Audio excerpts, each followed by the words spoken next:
blooming war's over. It's over. A war to end war. The world celebrates peace. Peace for all time. But there is still a shadow. The unheeding world neglects the first signs. But little by little the shadow grows. One man alone, Has dared to forge anew the dreadful forces of destruction. and unleash them.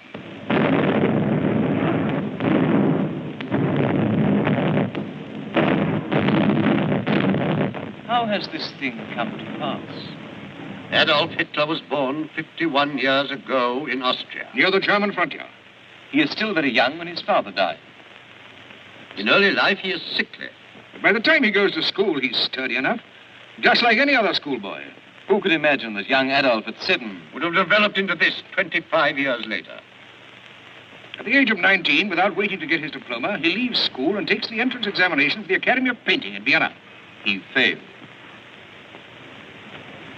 He returns home to find his mother seriously ill. Death soon takes her. Adolf Hitler is left alone, friendless, and without means. At the age of 20, he finds himself among the pitiful army of the unemployed.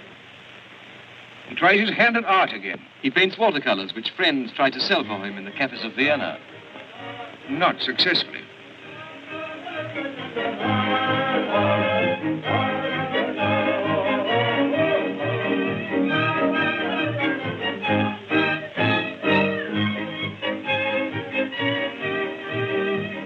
So he takes copies of old masters. And forges names to them. Yet for all this, he earns only enough to keep himself from starvation and to find a bed at nights. In the doss houses of Vienna. He's 25 years old, this Austrian. When Kaiser Wilhelm II of Germany decrees the war of 1914, The Kaiser promises, I shall lead you to an era of wonders.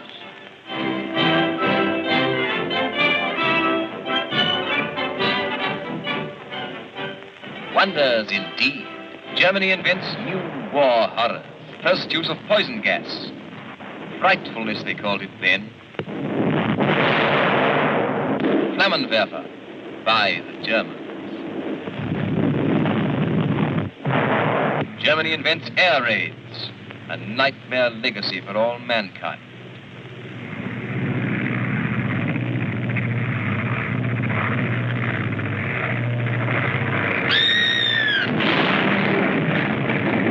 The Lusitania, 1,200 men, women, and children drowned.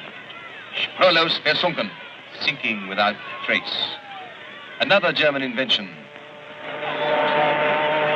Hitler had dreamed of military glory, but again he must resign himself to obscurity. Along with Germany, his country is defeated.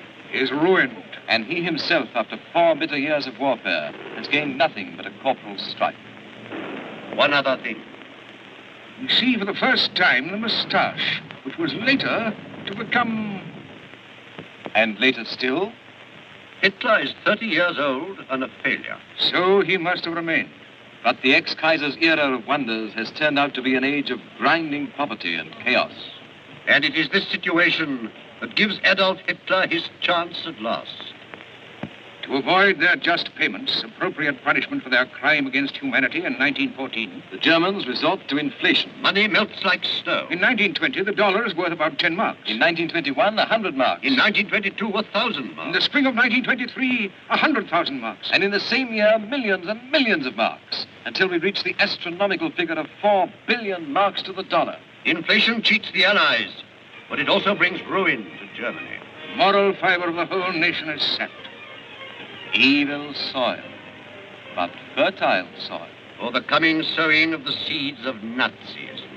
Hitler has by now become a secret agent. In other words, a spy. In the service of the Reichswehr. Hitler has been entrusted with the task of watching the activities of a new political party, the German Workers' Party in Munich. And while still in the pay of the army, he first joins and then takes the leadership of the very organization he was paid to spy upon. He changes the title to the National Socialist German Workers' Party. Which is speedily contracted to that word of dire meaning, Nazi. In 1923, the wretchedness and discontent of the people are at their worst. It is on November the 9th that Hitler and his associates, including the famous General Ludendorff, decide that the moment has come for them to make a bid for power. They are so sure of success that they draw up in advance the proclamation that their provisional government will make to the people after their coup d'etat. But the coup d'etat failed. The Nazi ranks waver and break. On the eve of the rising, Hitler had sworn to do or die. I have bullets in my revolver for my comrades and one for myself. If we fail, he declared. It was just a promise. First of so many.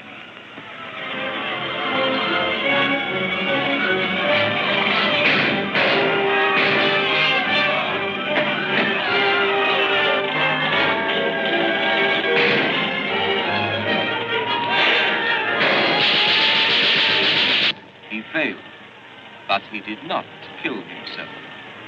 He ran away.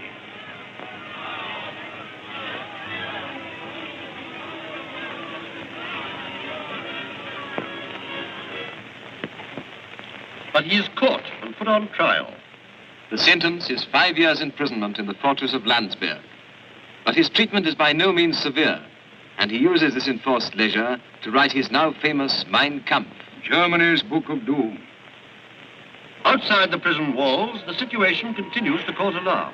It is feared the communist propaganda will ultimately triumph. Those who had supported Hitler before, captains of industry, financiers, generals, unite to obtain his freedom. It isn't Hitler they're concerned about. They want to create a diversion against the menace of the Red Wave. He is released from prison to find that his backers are readier than ever to give him help. And so begins that era of power propaganda that eventually makes Hitler not the leader of a party, but imposes him upon a whole people. Leaflets, pamphlets, books, an avalanche of words and promises. The German loves the uniform. So Hitler gives out uniforms. Uniforms for everybody. Uniforms for boys. Uniforms for girls. For journalists, for motorists, workmen. Whole factories are made over to manufacturing Nazi uniforms. Newspapers are required to spread the doctrine. Nazi cigarettes are introduced with pictures of the leaders on the cards. And the factories where the cigarettes are made belong to the party. The sales of cigarettes, uniforms, arms, insignia, flags bring in over 70 million marks a year. All profits for the party. The Nazi party. Like a quack selling a panacea at a fair, Hitler makes the Germans believe that the Nazi policy is a cure for all their ills. He promises everything to everybody. And all the time, the big parades go on. Bigger and always bigger. So that the people in their wretchedness, hungry and unemployed, swarm in their thousands into the Nazi organization. The brown shirts become an army, the private army of a single man. A man who aspires to become dictator of Germany. Dictator of Europe itself. But many serious Germans still hold him suspect. The problem is solved in one stroke, the Reichstag. Germany's parliament building catches fire on the night of February the 27th, 1933, a few days before the so-called elections, which were to confirm or otherwise Hitler's accession to the chancellorship. The communists are proclaimed the culprits.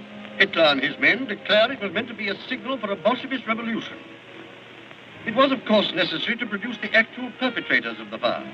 So a young Dutch half-wit named Marinus van der Lubbe, found by the police in the burning ruins, although there were no witnesses to his arrest except the police, is made the chief incendiary and put on trial. The others arrested are 3 Bulgarian communists, Dimitrov, Popov, and Tanev. He literally surrenders when he hears he is accused of complicity. The trial is a mockery, a solemn legal farce. Van der Lubbe has to... One day, van der Lubbe shakes off his torpor. How many more times have I got to say it? Yes, I set fire to the Reichstag. I've said it hundreds of times. This has been going on for 8 months now, this torture.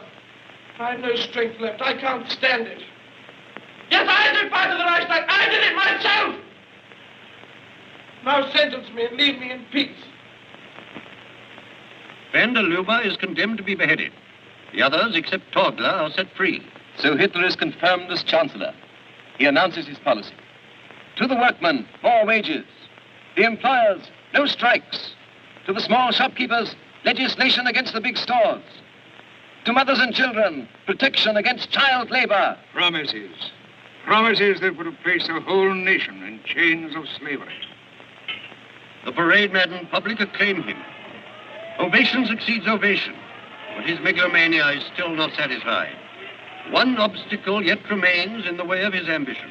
Hindenburg is president of the Republic, and it must not be forgotten that Germany is a republic.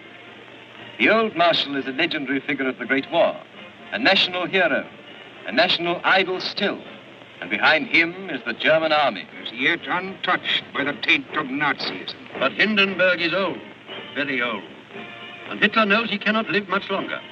So he decides to become president, too, and thus sole ruler of Germany. Then to remilitarize the nation on a scale never before known to mankind. First, however, he must deal with trouble in his own ranks. He hears of plotting. Hindenburg names General von Schleicher as his successor. Hindenburg has no love for Hitler. He despises him as a gas man. General von Schleicher and Captain Ernst Röhm, swashbuckler and perverts, join together in a strange alliance to overthrow Hitler. Hitler acts, as always, instantly and without mercy. General Goering is given the task of cleaning up Berlin, and his first target is the man who stands between his chief and the final fulfillment of his ambition.